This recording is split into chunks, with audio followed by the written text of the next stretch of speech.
Are you a brand new Steam Deck owner, or perhaps you're on the fence about buying a Steam Deck? It can be a bit scary for those of you that aren't in the know. I mean, after all, it's the type of product that was thought to be impossible to make, and a type of product that no one really knew that they wanted until it came to fruition and showed that it was in fact possible to make. So, here are 10 things that everyone should know about the Steam Deck.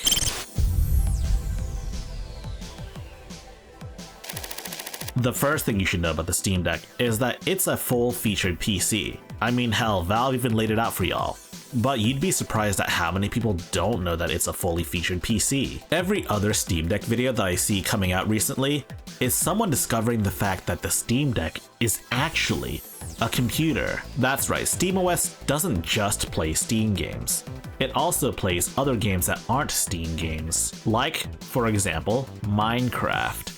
You can even run other games from other launchers, like the Epic Games Store, or Uplay, or Blizzard. There's also the fact that you can install basically whatever OS you want. You want to install Windows on it? Fine.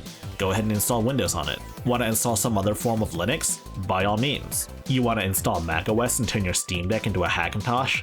Why the hell would you want to do that? But yes, you can. The next thing you should learn about the Steam Deck is that the compatibility list is never set in stone. Games marked as unsupported can always become verified or playable later, you know, just in case Valve or the developers fix whatever's wrong with the game. Games can also be updated from playable to verified. The opposite can be true as well. Games that were marked as verified can be marked as playable or even unsupported. Downgraded rankings are often rarer than upgraded rankings, but they do happen from time to time. Probably the biggest example of this was when EA titles went from playable to unsupported.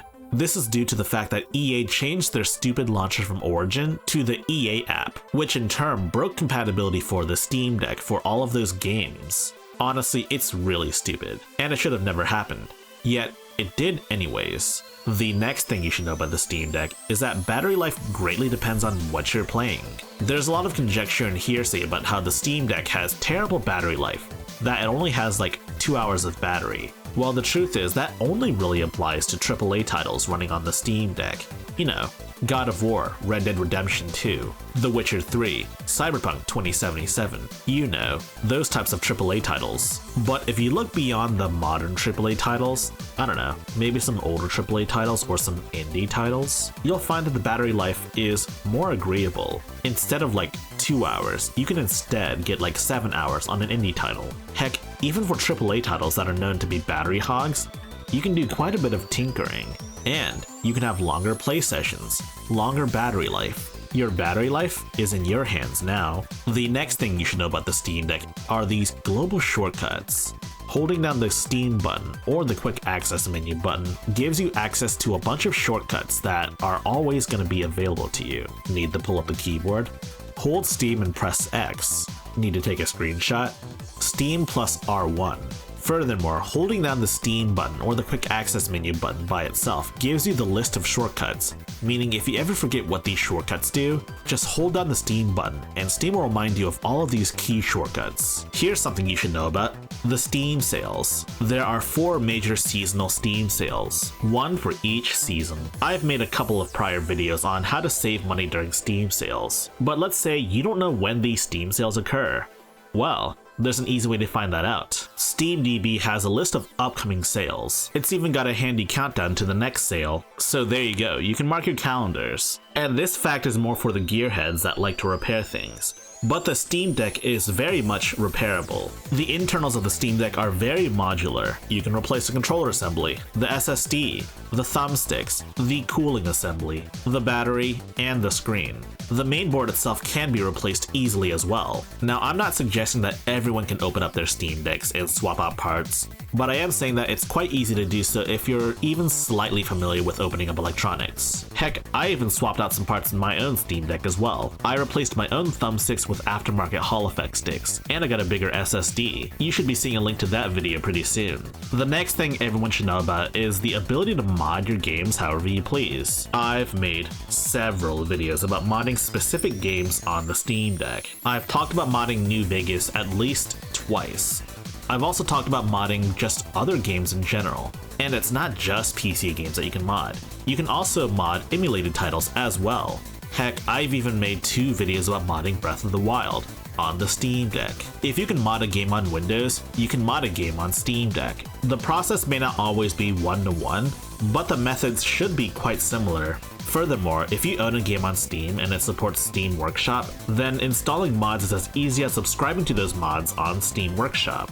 Modding is super easy, and it's super fun too. Though my personal recommendation would be for you to play the game the way it was meant to be played. Unless the game is like really buggy, or it really doesn't hold up well after all of these years. Now we're at our top 3. And before we get to our top 3, let's talk about some honorable mentions. You should figure out which games work offline and which ones don't. And I don't mean like online multiplayer games, I mean games that have DRM measures. The PC experience is full of always online DRM bullcrap. You'll need to be mindful of which AAA games work offline and which ones don't. You can also stream to your Steam Deck. You can stream from a variety of different services, like Amazon Luna and such. But you can also stream from your own local PC as well. Not only can you do this over LAN, but you can do this over the internet as well. The easiest option would be to use Steam's built-in streaming option, but there are alternatives that are better but require more setup, such as Moonlight and Sunshine. So now that that's out of the way, let's talk about docking your Steam Deck. That's right, you can dock your Steam Deck. There's a variety of different docks out there, but I feel the most comfortable recommending JSOX docks as well as Valve's official Steam Deck dock. You may be asking yourself, why dock the Steam Deck? Well, there's a variety of different reasons. The first of which would be to plug it into a TV. You can also use most modern controllers with the Steam Deck, like an Xbox controller or the PS4 or PS5 controllers, or a Nintendo Switch controller. You can either choose to connect them via Bluetooth or connect them via USB. This is my preferred use case when docking the Steam Deck. You can also use a dock to transform your Steam Deck into a fully fledged stationary PC. Dock your Steam Deck, plug in a monitor, keyboard, and mouse into your Steam Deck, and you've got a desktop setup right there. Do keep in mind though that if you plug in a lot of power-hungry USB devices into your Steam Deck, you may need a charger that has a higher charging capacity than the typical Steam Deck charger. Next up is emulation. While the Steam Deck wasn't necessarily designed for emulation, and Valve won't tell you about it, the fact of the matter is the Steam Deck is a very, very good emulation machine. For the most part, consoles that predate the PS2 will run quite well. Heck, I even dare say perfectly.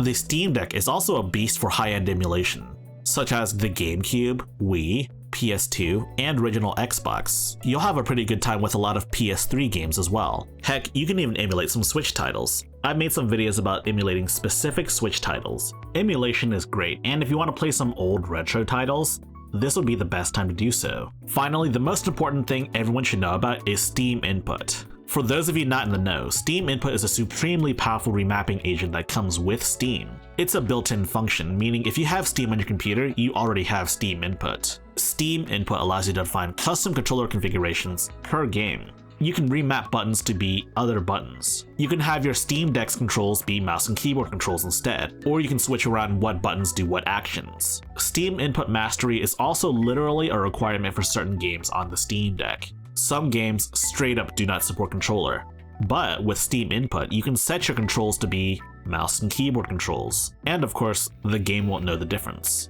Steam Input not only works with Steam games, but any games running through Steam. Did you add a non-Steam game to Steam as its own shortcut?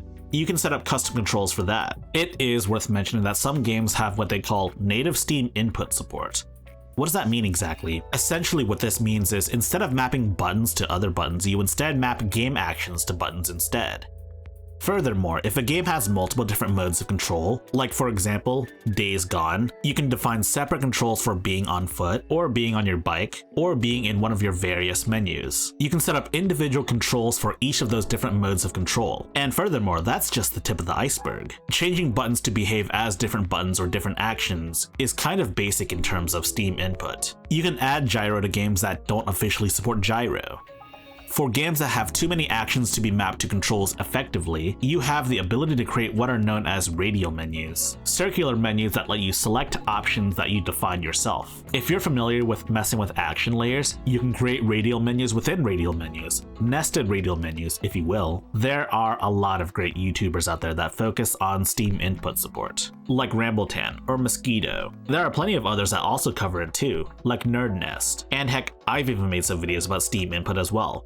though ultimately I will need to make an entire new series for the Steam Deck. If you like this video, you should check out the rest of my channel. And if you like the rest of my channel, you should like, subscribe, and click on the bell icon. When you click on the bell icon, you're ensuring that you'll be one of the first to watch my new video when it releases. And for more high-tech lowlife, check out our Discord server. Links always in the description.